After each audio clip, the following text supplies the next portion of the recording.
I recently had an interview, a really nice friendly talk with Lynette Zhang, and in there I asked a question about the BRICS and the BRICS currency, and she gave a really good answer why the plumbing work and all of that needs to be done in order for the BRICS to be able to trade with a potential BRICS currency, which would be a basket of currencies.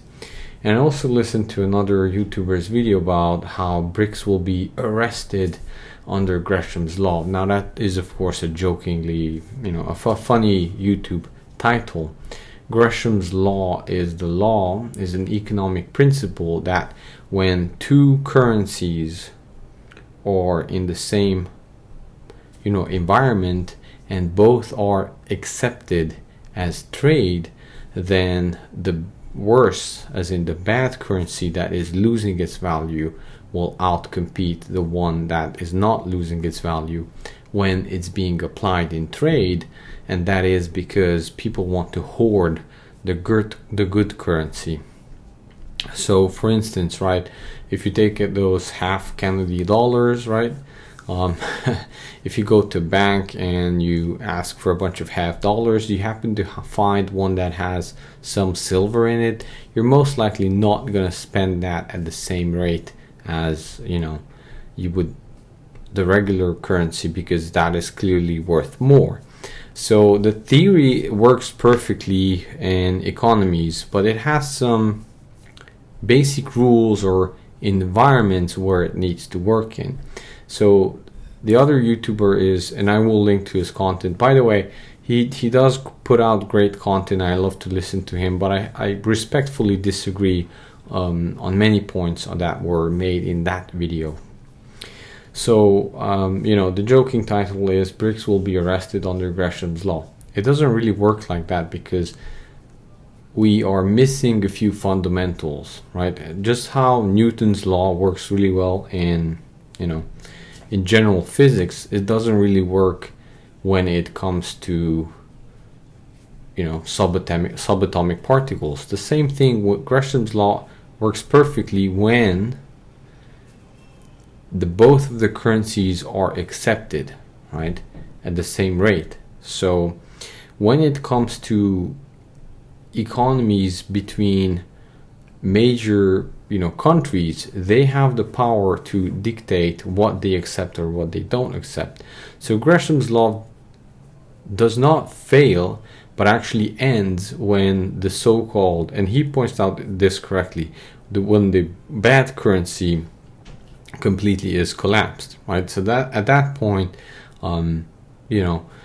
when the teller or when the seller doesn't take the old currency anymore, or takes it at its own rate, or it's at a different rate, then the old currency start to fail.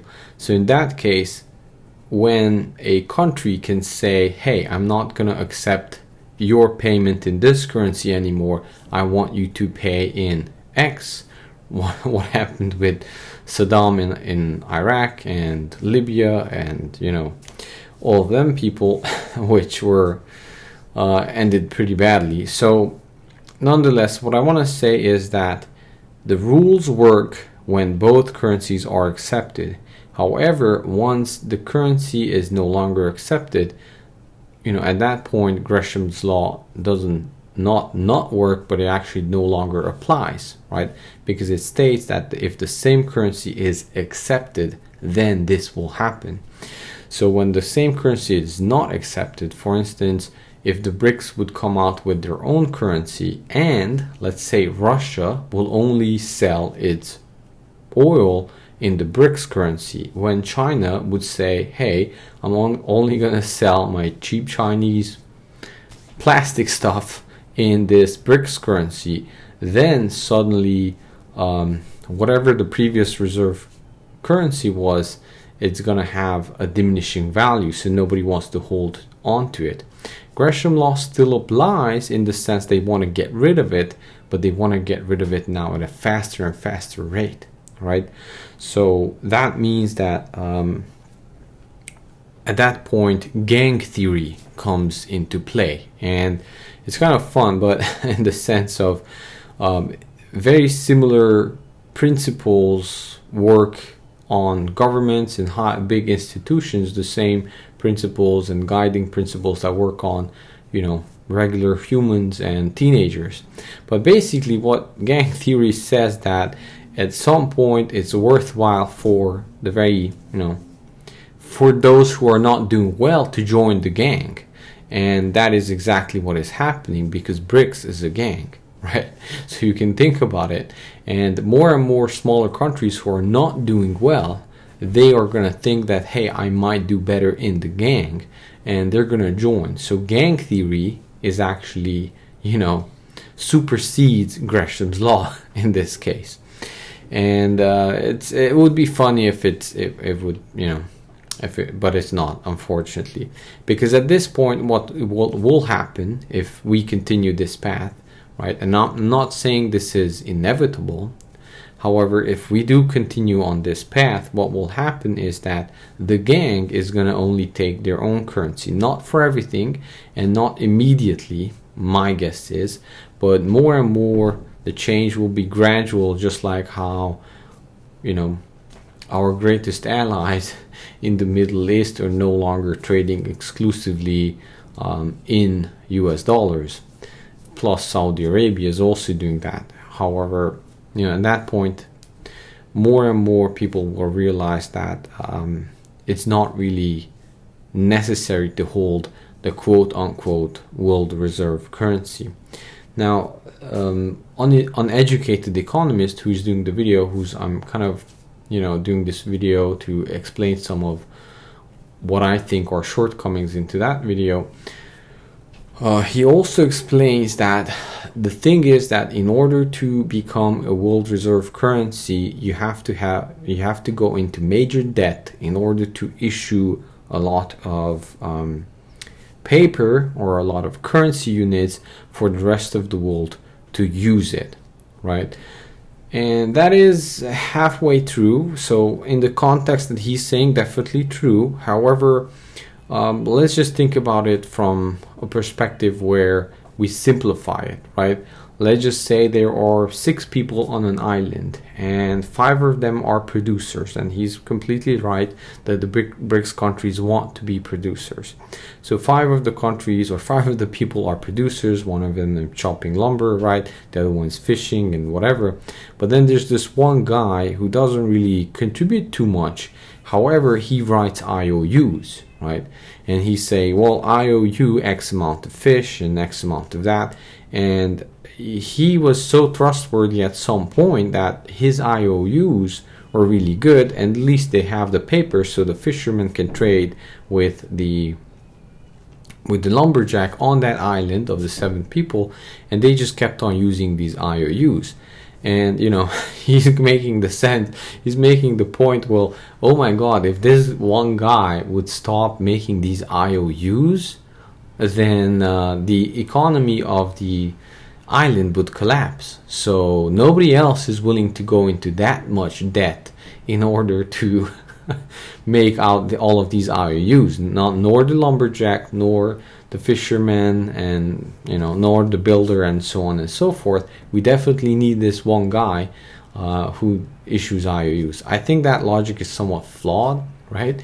So if you simplify it, you kind of think it through, because at any point and any time we can just count like how much of stuff we have, and we can just issue paper against that. And then at least what I can, you know, as a lumberjack, I can ensure is that no matter what paper I trade, I know that is backed by something. If nothing else, then at least by my own stuff. And you need to first purchase my stuff, and then I can use the same currency unit to come, you know, and trade with you. We don't need this 7th or 6th person to issue paper for us. It's absolutely mind-boggling that people would think that. Now the problem is this 6th person has a really big stick, so he's strong and he has a big stick. So until he has that big stick, and militarily speaking, right, it makes sense just not to kick the hornet's nest in that sense. So while that's the case, then it makes sense, but it has nothing to do with economic principles. It's more of a, let's just say, a different gang theory, right? So what I'm saying is that at any point, if no one is purchasing anything from the US, then to the point of the majority of their imports would be from the US, which is not the case. We do export a lot of food and a lot of good other stuff. Then they can just slowly, gradually shift off of the US dollars. And at that point, all of those US dollars will come back home to roost. And that's the end of the story. I recently put out a video called Weimar Germany and ARRR's hyperinflationary waves theory. And in that, I read a comment from a YouTube subscriber who kind of describes what exactly happened from his grandfather's point of view in Weimar Germany. So you should probably go and listen to that video. But what I'm saying here is that eventually, gradually, the gang can make a decision on what to do and what not to do. Not right now, and I do believe that Lynette Zhang is right, to some degree, that the plumbing work still needs to be done for this other financial network, but the writings are on the wall. And if we continue on this path, then it's just a matter of time, because you and I can just say, if we make a bet on, will the US dollar will be the world reserve currency tomorrow, the betting odds would be very high in favor of yes. But if we would say, what about 6 months? Maybe it's going to be less, right? If we would say, what about 5 years, 10 years? At some point, you and I know that that bet would not be worth making. So that just means that you and I both know intrinsically that the trajectory is to lose that status. And at least in this form of the US dollar, which I honestly am not really looking forward to it at all, because I believe the US, as they were dictating global policy for a very long time, the world has benefited from it. I do have to say that the last maybe 20 years, that may have been deviated from, and we have seen the ugly head of uncontrolled, hijacked liberalism, I would say. Because there's a difference between liberty of you being able to speak and the liberty of you being able to make up genders, right? So, and ask people to acknowledge those. So I'm saying that at some point, liberty has been, judoed into its own, well, let's just say, into its own weapon, and unfortunately it's being used against it. And this is probably being done deliberately, right, as in subversion. So I don't want to go into that. However, what I'm saying is that the US dollar as a world reserve currency losing its status is not necessarily going to be a good thing throughout the world, because that means that the culture will be most likely dictated from other countries which may not value liberty that much, is what I'm saying. Okay, but there's another thing. So technically there are ways out of this, right? And usually if you are a racer, right, and you know that the curve is gonna come within X amount of seconds, you need to prepare for that. And just like how the US could prep for, for that curve, that sharp curve that's gonna come, they need to at least be able to, hit the brakes a little bit and have the hands on the wheel. So that means if the US could, and I'm not gonna give like global policy advice here, but if we could shrink the unnecessary spending and come back to a more realistic base spending, and also increase the output of the United States. We have tremendous amount of resources when it comes to Alaska and other untapped resources. So technically there would be more than enough stuff to back the US dollars with, right? But what we need to go back to is where the US is a major producer and exporter of everything, and everyone needs our stuff, right? But unfortunately that has more and more become into service and more into internet related stuff and all that thing, which is not necessarily hitting the reality or real world. Now this could take a change, right, with AI. So if the US could be the engine of the AI world and we could export that or something like that, but it's really coming down to almost like a new revolution, like how we had an energy revolution at the end of sort of some empires, right, when coal was swapped out for oil and so on and so forth. So if we would have something like that, a new energy revolution that would be sparked from the US with cutting down spending and so on and so forth, and the new informational age, I don't know, there are possibilities what we could do and we could prepare for, so we don't necessarily lose the grip that we have on the world. Now that's debatable that the administration is going to go that way or not. What I do want to say is that there's actually another rule that comes into play that can help you and actually helped you for a very long time now. However, you most likely not benefited from because you didn't know about, right? And that is not necessarily a law, but the Cantillon effect. And Uneducated Economist talked about this many times. He has a really great YouTube channel. You should probably check it out. But what the Cantillon effect is that, especially around inflation, those who get issued the very first new batch of currency, they benefit from the most from it. So let's just say, again, we have that island, right? And there's currently 6 people, and we have 600 IOUs, right? And people hold some, people hold more, people almost like may have none, but it's currently 600 IOUs on that island. Now we start writing an extra 100 IOUs. So that means that we're inflating the IOUs. Now that means that the IOU value will be inflated, as in the purchasing power of the IOUs within those 6 people on that island will drop because, you know, I didn't fish necessarily more this year. I didn't produce more houses this year on the island. I didn't necessarily cut down more trees on the island.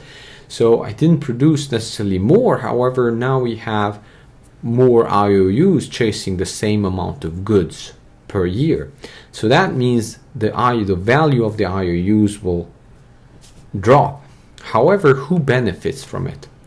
Well, the first one who gets to spend it, because while in the subconscious is that 1 fish equals 2 IOUs, they don't necessarily know fresh new IOUs have been issued and the price of fish should be now 3 IOUs instead of 2. So when I'm spending it, the very first time I'm spending it, then that IOU is still worth the old value until it gets into circulation with velocity of money and banking and so on and so forth. So that means that whoever is closest to the kettle or the printer is benefiting the most from printing IOUs. So that means whether you like it or not, whether you believe it or not, if you live in the United States, and especially if you are a government employee, or you can take out a loan, which most of the money is actually created through loans, the M2 money supply, if I'm correct. So that means that if you have the ability to take out loans, and I'm talking about mostly huge corporations and companies, as soon as they take out a major loan and that is quote unquote printed into existence, through the bank, typing it up, right? That's how loans work, by the way, if you didn't know. So that means that they get to spend it at the old rate. And they have been doing this for now since ever, in the sense like since the US became a world economic power, and Charles de Gaulle asked for his gold back in France. So since those times they've been doing that, and that has probably made the wealthiest corporations in the United States, because they were able to benefit from that. But you as a person also benefited from that. And if you don't believe me, look at, and look this up. The numbers may be wrong, but if you are not necessarily the most working minded people, in California, and you are getting issued $800 per month to live off of the government check, well, $800 in some other parts of the world that don't issue dollars, right? That is probably 6 months worth of wages. Or, if you take a look at Africa or some other countries, you could say that is way above. It's a bigger multiple of what's the average monthly wage of someone is as a salary. So what I'm saying is that, in the United States, that money is actually issued for free for, panhandlers, and I don't know what to say here. But basically, if that person would have some economic sense, he would take that money and immediately buy something that someone on the other side of the world would want. And here's the reason for that. So if you are making dollars, and dollars are just papers, right, with the belief system behind it, but you can actually have way bigger purchasing power until that dollar amount circulated through war, right, and through selling machinery or war machinery into other parts of the world, while they get to spend US dollars and they get to store US dollars and so on and so forth. You are actually getting the quintillion effect, that when that $800 hits your pocket, as soon as you would get it, you would purchase something like, and of course I'm gonna make up stuff here, but maybe real estate in Sri Lanka, or maybe gold and silver, or ask your Turkish friend, hey, what would you buy if you had $800? And you're gonna have the phone call with them, and then you immediately secretly gonna buy that. Why? Okay, so why would you do that? Well, you're gonna do that because when this whole thing collapses, you can sell that thing back to him, because you had the quintillion effect of getting free money. Of course, it's not free, but you're getting at an exaggerated rate money, and now you're investing that into something that the rest of the world wants, and when this whole thing tilts, then you can sell it back to them, basically. But most likely not many of you have been taking advantage of the quintillion effect. However, and I'm not saying you should, but for instance, when interest rates would have been 1%, 2%, 3%, you could have, if you would have credit worthiness and you would be close to the money printer, right, you could take a lot of loans out and purchase income producing assets, especially stuff that other people would want and are somewhat an inflation hedge. Well, you would be doing now really well, because now you could sell that thing back to them, and interest rates and so on and so forth. Anyway, so what I wanted to say is that there are two things that we need to look out for. One is that gang theory supersedes Gresham's law. And the second thing is that I hope you really appreciate how close you are to the printing press if you are in the United States, and make as much money as you can and secure the wealth you can while you can, because I'm not sure where we are heading. But there are, opportunities that with a more sane administration, we could technically ease back from the US empire, as in the bloated budget of the US empire, and actually focus on producing more stuff and being able to sell more stuff, getting more resources, getting things in order, and there would be actually a really good effect on that, to the point where it could change the path. It's not going to be beautiful, it's not going to be easy still, but there are definitely good opportunities for you as a person to make sure that you make the most of it, and you can create generational wealth from that. But you have to have somewhat a more global mind, and you have to know what other people want, and you have to know how you can make advantage of this knowledge, basically. And with that said, talk to you next time.